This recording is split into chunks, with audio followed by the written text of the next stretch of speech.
Est-ce que ceci serait la solution à tous les problèmes de sécurité dans la crypto? Ça, c'est une Ledger, une clé Ledger. Vous avez été nombreux à me faire part de vos questions concernant cette clé USB et son utilisation pour protéger vos cryptos. Il faut se l'avouer, depuis le crash de FTX, il vaut mieux ne pas laisser nos cryptos sur les exchanges centralisés comme FTX, Kraken, Crypto.com, voire même Binance. Not your key, not your token. Ce n'est pas votre clé, ce ne sont pas vos token. Ici, on parle investissement, crypto et money management. Salut les pilotes, c'est Sylvain pour Objectif Lune.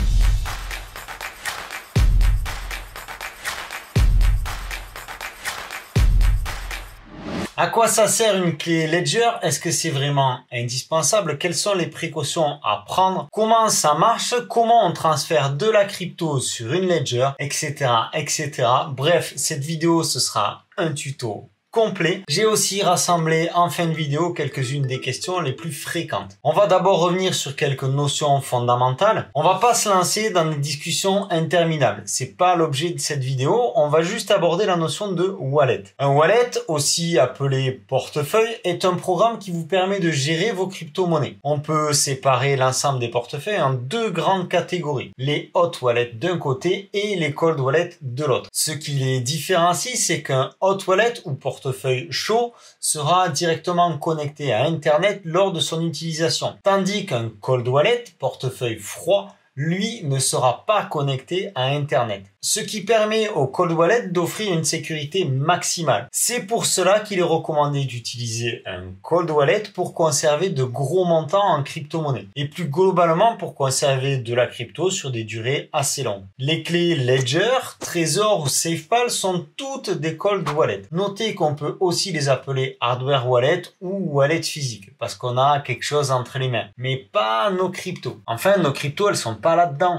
Ah bon, mais nos cryptos sont pas dedans, mais en fait, à quoi ça sert du coup? Un cold wallet comme Ledger permet de protéger votre clé privée. Oui, une Ledger sert juste à protéger votre clé privée. La clé privée permet au propriétaire d'interagir avec ses cryptos sur la blockchain, par exemple en autorisant les transactions. Cette fameuse clé privée, transparente pour nous, utilisateurs, est générée par la fameuse phrase seed de 12 ou 24 mots. Cette clé privée est reliée à une clé publique. La clé publique est la partie émergée de l'iceberg.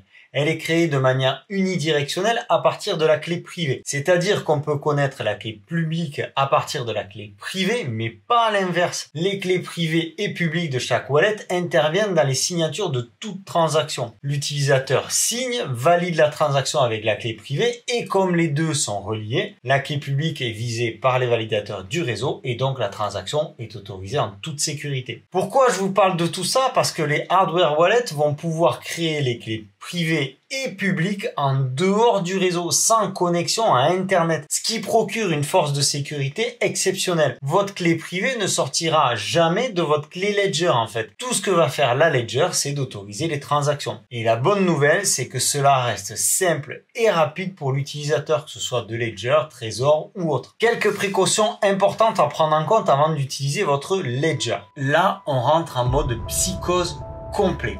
Vraiment. En fait, sinon, ça sert à rien d'acheter une Ledger. Tout d'abord, je vous conseille de commander la Ledger directement chez Ledger. Je vous pose un lien dans la description si vous voulez franchir le pas. N'achetez pas sur Amazon ou ce genre de boutique, on ne sait jamais trop d'où ça vient, ni par quelle main ça a transité. Quand vous allez recevoir votre Ledger, quelque modèle que ce soit, vous allez la recevoir dans une boîte comme ça. À l'intérieur, vous trouverez un cordon USB, quelques accessoires, une pochette avec des fiches cartonnées. Sur ces fiches, vous aurez un listing pour stocker votre phrase de 24 mots. Et vraiment, si vous avez quelque chose à conserver, c'est ça. Alors, pas sur votre téléphone, pas en photo ou quoi que ce soit, mais sur cette fiche. Et cette fiche-là, vous la cachez quelque part. Vous la confiez à votre maman ou vous la planquez dans un coffre. Ça, cette phrase de 12 mots, c'est votre roue de secours. Si vous perdez votre clé ou tout ça, c'est fini. J'y reviendrai en fin de vidéo dans la partie questions-réponses. D'ailleurs, si vous avez des questions à propos de Ledger, je vous invite à les poser en commentaire de cette vidéo. Vous pouvez aussi rejoindre la communauté Objectif Lune sur Telegram. Votre Ledger, selon le modèle, comporte deux petits boutons qui vous permettront de naviguer à droite et à gauche et les deux en même temps pour valider votre choix. Ça reste très simple d'utilisation. Avant de passer sur la configuration de la Ledger, on va passer sur le PC pour installer le logiciel, l'application Ledger Live. Cette installation doit se faire depuis le site de Ledger. Ledger. Vraiment, rentrez en mode parano quand vous utilisez votre Ledger, sinon vraiment ça sert à rien, quoi. Donc voilà, j'ai téléchargé Ledger Live et tout simplement à cliquer sur commencer. On choisit notre type de Ledger, Ledger Nano S. Et là, vous n'avez jamais utilisé votre Nano S. Configurer une Nano S. Ok, accédez à vos cryptos. Alors là, on vous met un petit tutoriel. Continuez, détenez votre clé privée. Une fois de plus, faites attention à votre clé privée. Restez hors ligne. Alors en fait, ça, c'est un des trucs de base. Si vous commandez une Ledger, si c'est pour mettre votre clé sur Internet, en fait, ça ne sert à rien, quoi. Et ensuite, valider nos transactions uniquement avec la clé Ledger. Allez, c'est parti pour la configuration. On voit qu'il faut compter minimum 30 minutes et qu'on prend vraiment notre temps. Il faudra un papier et un stylo pour écrire et on s'assure d'être seul, toujours pour des questions de confidentialité. Allez, c'est parti. Donc, on connecte la Ledger. Là, on va créer notre code PIN.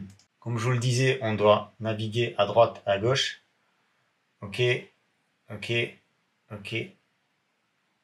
Ok, allez, là on va faire Setup as New Device. Là, il faut que je choisisse un code PIN. Donc je peux choisir 4 ou 8 chiffres.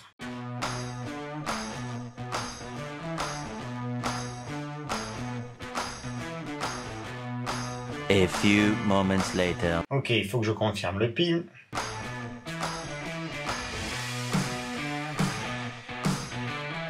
A few moments later. Là, je vais créer ma phrase de 24 mots. C'est là que je vais utiliser les petits cartons qui sont fournis pour noter ma phrase de 24 mots. C'est parti. Je vous fais cadeau du premier mot, si vous arrivez à le voir.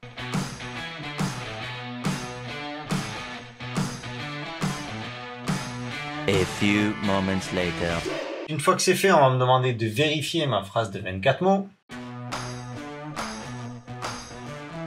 A few moments later. Ok, c'est cool, ma phrase de 24 mots est bien enregistrée. Keep in the secure place. Ok, processing, on se connecte sur Ledger Live. Ici, on a 3 questions à répondre. Est-ce que les cryptos sécurisés par mon appareil Ledger sont stockés sur mon nano ou sur la blockchain? On en a parlé en début de vidéo, sur la blockchain. Si quelqu'un connaît ma phrase de récupération où elle n'est plus en sécurité, mes cryptos ne sont plus en sécurité, je dois les transférer dans un lieu sûr. Lorsque je connecte mon nano à l'application Ledger Live, ma clé privée est toujours hors ligne. Ledger vérifie que notre clé est authentique. Et donc là, on doit autoriser en appuyant sur les 2 boutons. D'entrée, on va nous demander d'ajouter un compte pour commencer à gérer nos cryptos actifs. D'accord? C'est-à-dire qu'on va ajouter un compte pour se connecter à la blockchain. Donc là, on va choisir l'Ethereum. Et donc j'ajoute un compte Ethereum. A few moments later.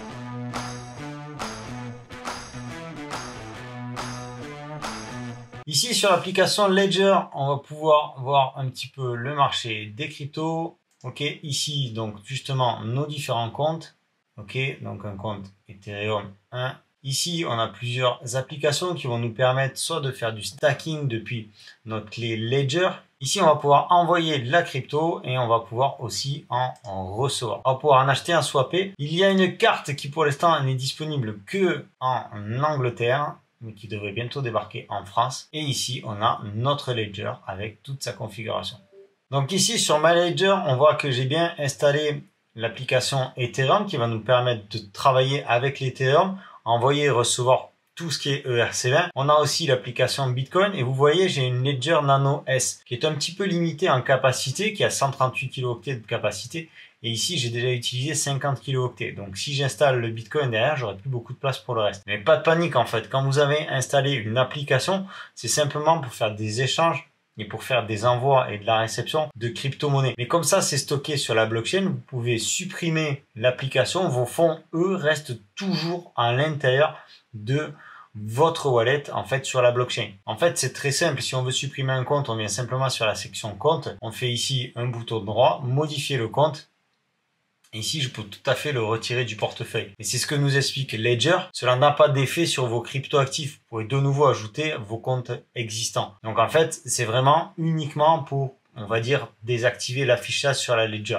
Bon, après, c'est un peu chiant de le mettre, de l'enlever, de le mettre et de l'enlever. Ok. Alors maintenant, on va passer à une partie qui vous intéresse certainement davantage. On va voir l'achat de crypto. On va voir comment transférer de la crypto vers notre Ledger et de l'autre côté, de notre Ledger vers une autre destination. Donc pour ce qui est de l'achat de crypto, en fait, il va falloir venir ici sur acheter, vendre. Notez que il va vous falloir d'abord avoir un compte de la crypto que vous voulez recevoir. Donc ici, acheter et vendre, on peut le faire ici avec Coinify ou alors avec votre prestataire idéal. Ici, je choisis un actif.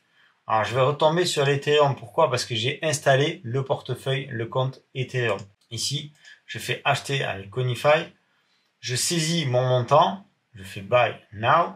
Et donc, vous allez être obligé de créer un compte, à moins que vous en ayez déjà un. Vous faites create account, soit un compte personnel, soit un compte d'entreprise. Ici, vous allez tout simplement taper votre adresse mail. Vous choisissez un mot de passe. Ensuite, vous choisissez votre pays. Vous cochez les petites cases qui vont bien. Vous demandez une vérification de votre adresse mail.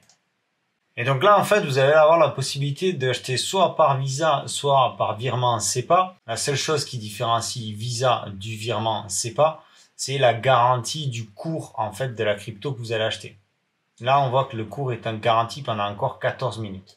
Ok, là je dis que je suis d'accord et que je passe au paiement. Derrière, je vais renseigner mon numéro de carte bancaire, etc., etc. Et je vais directement avoir la crypto qui va tomber en fait sur mon wallet Ledger. C'est aussi simple que ça. Donc maintenant, si en fait vous avez déjà de la crypto et vous voulez simplement la sécuriser et la mettre sur votre clé Ledger, on va voir comment on transfère de la crypto d'un wallet externe, de Binance, de Coinbase, de Bybit, de ce que vous voulez, vers votre clé Ledger. En fait, c'est très simple. Il suffit simplement d'aller dans votre compte, ici, et ici de faire recevoir. Donc là, le compte accrédité, c'est votre compte Ethereum 1, et donc, vous n'envoyez que des Ethereum ou que des tokens Ethereum dessus. Faites continuer. On vous demande de déverrouiller votre application sur la clé Ledger. Et donc là, on va vous demander de vérifier votre adresse de wallet. Donc vous l'avez qui s'affiche à l'écran, mais vous l'avez aussi qui va s'afficher sur votre clé Ledger. Donc là, selon la taille de votre clé et selon le type de clé que vous allez être obligé de faire défiler les écrans pour bien vérifier qu'il s'agit bien de votre adresse et ensuite vous allez valider. Et ici, en fait, vous copiez simplement votre adresse pour pouvoir l'utiliser ensuite dans votre wallet. Donc on va venir se connecter par exemple ici via MetaMask et tout ce qu'on va faire simplement c'est envoyer l'adresse de notre wallet Ledger. Et donc on le voit quelques minutes plus tard, en fait les Ethereum sont disponibles sur notre clé Ledger. Maintenant ce que je veux faire c'est que si je veux les transférer vers un compte externe, pour transférer vers l'extérieur c'est très simple, vous venez ici sur votre compte Ether, vous faites envoyer, ici vous allez sélectionner l'adresse de bénéficiaire que je suis allé récupérer sur mon wallet MetaMask ou que vous pouvez récupérer sur Binance ou peu importe. Et vous venez la coller ici. Ok, vous faites continuer. Là, vous choisissez le montant que vous voulez envoyer. Vous pouvez choisir le maximum. Vous avez la possibilité de choisir les frais de transaction, une vitesse lente, moyenne ou une vitesse rapide. Ok, vous voyez que les frais de réseau dépendent de la vitesse à laquelle vous allez les envoyer. Vous faites continuer. Continuer une nouvelle fois. Et là, vous allez devoir autoriser le transfert sur votre clé Ledger. Vous vérifiez votre transaction, le montant, l'adresse de réception, les frais de transfert et vous acceptez et vous envoyez. Si vous voulez stacker vos Ethereum, vous venez simplement ici sur Ethereum et vous faites stacker. Ensuite, vous verrez, vous suivez simplement la procédure et vous aurez à valider sur votre clé Ledger. Alors, ce que vous pouvez faire ici, c'est que votre adresse de réception d'Ethereum, plutôt que d'avoir à connecter à chaque fois votre clé Ledger pour trouver votre adresse, vous la copiez, ok? Et ça, vous pouvez le stocker n'importe où, sur un bloc-notes, sur ce que vous voulez. En fait, cette adresse-là, elle est publique, donc vous n'avez aucun risque de la stocker quelque part. Et comme ça, vous pouvez en disposer quand vous voulez sans forcément à chaque fois avoir besoin de reconnecter votre Ledger. Alors vous le voyez, l'utilisation d'une Ledger reste relativement simple. Et si vous devez faire un choix sur le site de Ledger, vous avez la Ledger Nano X ou la Ledger Nano S+. Et en fait, c'est pas sorcier. La Ledger Nano S+ pour 79 € offre vraiment toutes les interfaces disponibles. La Ledger Nano X à 149 € comporte simplement une connexion Bluetooth et la possibilité d'être utilisée avec iOS. Simplement, après, elles supportent exactement le même nombre de tokens, elles ont exactement la même capacité. Avant de passer à la session questions-réponses, un peu d'autopromotion, cette vidéo a été beaucoup de taf pour vous partager au mieux le concept de Cold Wallet Ledger. Notez que cette vidéo n'est pas sponsorisée. Alors si ça vous a plu, je vous invite à laisser un like, un commentaire et pourquoi pas vous abonner. J'ai rassemblé quelques questions, certaines sont celles que je me suis posées avant d'utiliser ma Ledger et d'autres qui viennent de vous via le Telegram Objectif Lune ou sur cette même chaîne. Est-ce que toutes les cryptos sont compatibles? Beaucoup de cryptos sont compatibles, mais pas toutes. Il faut que vous vous rendiez sur le site de Ledger et vous tapez ici le nom du token que vous recherchez, l'abréviation du token que vous recherchez. Voilà, par exemple, pour le link, on peut l'acheter, le swapper et on peut envoyer et recevoir via Ledger Live. Je vous laisserai le lien de cette page dans la description. Pour rappel, Ledger ne va permettre que d'interagir avec votre wallet via la clé de sécurité. Vous pouvez très bien avoir des tokens sur votre wallet qui sont bel et bien là, mais qui ne sont tout simplement pas reconnus par la Ledger. Que se passe-t-il si vous perdez votre Ledger? Est-ce que vous perdez vos cryptos? La fameuse question qui hante tout le monde. Eh bien, non, vous ne perdez pas vos cryptos. Votre Ledger vous permet de vous connecter à votre wallet via le cold wallet, via la clé USB. À partir du moment où vous avez votre phrase de 24 mots, vous pouvez vous connecter à partir de n'importe quel wallet. Par exemple, vous renseignez votre phrase dans MetaMask, dans SafePal ou sur une nouvelle Ledger toute neuve en passant par le process de restauration et vous aurez à nouveau accès à vos cryptos. Dormez tranquille, à partir du moment où vous avez votre phrase de récupération de 24 mots, vous pourrez toujours accéder à vos cryptos. Est-ce que mes cryptos sont vraiment en sécurité? Eh bien, la faille la plus courante sur ce type de wallet, c'est vous. Si vous laissez traîner votre Ledger avec votre code PIN ou si vous stockez votre phrase de 24 mots n'importe où, comme une photo dans votre téléphone ou je ne sais quoi, ou pire encore, que vous confiez votre fiche cartonnée à n'importe qui, eh bien, vous risquez de voir vos cryptos disparaître. Si vous respectez cette simple règle de base, il est très peu probable que vos cryptos disparaissent. De l'ordre d'une chance sur 10 milliards peut-être. Est-ce qu'il est utile d'avoir plusieurs ledgers? Ça, c'est plutôt à vous de décider. Certes, on ne met pas tous ses œufs dans le même panier, donc je serais tenté de vous dire oui. Ça vous permet de conserver vos actifs sur différents wallets. Seulement, je pense que la psychose a quand même ses limites. Après, c'est un peu plus galère, mais vous pouvez tout à fait réinitialiser votre ledger et créer un nouveau portefeuille hors ligne. L'essentiel étant d'avoir toujours votre phrase de 24 mots. Que faire si on m'a volé ma Ledger? Tant que la personne n'a pas le code PIN, elle ne peut pas accéder à votre wallet. Au-delà de 3 tentatives d'accès à la Ledger via le code PIN, la Ledger retourne à sa configuration d'usine. Elle est donc inutilisable sur votre wallet sans la fameuse phrase de 24 mots. Si le voleur a votre code PIN en sa possession, alors vous devez très rapidement vous connecter à votre wallet avec une autre solution, comme SafePal par exemple, et transférer vos cryptos vers un autre wallet dont vous êtes le seul propriétaire. Est-ce que j'ai besoin que ma clé soit connectée pour recevoir mes fonds? Vos fonds arrivent directement sur votre wallet. Vous pouvez tout à fait recevoir des fonds à toute heure sans avoir besoin de connecter votre Ledger. Notez votre adresse de wallet quelque part. Cela ne risque absolument rien. On en a parlé, votre adresse étant publique, vous pouvez la partager sans avoir à vous connecter à votre Ledger toutes les 5 minutes. Que faire si ma clé bug ou si j'ai oublié mon code PIN? Vous pouvez restaurer votre Ledger avec la phrase de 24 mots, vous connecter via un wallet type SafePal ou une autre Ledger ou renvoyer votre Ledger chez Ledger. Attention cependant à la sécurité de vos fonds.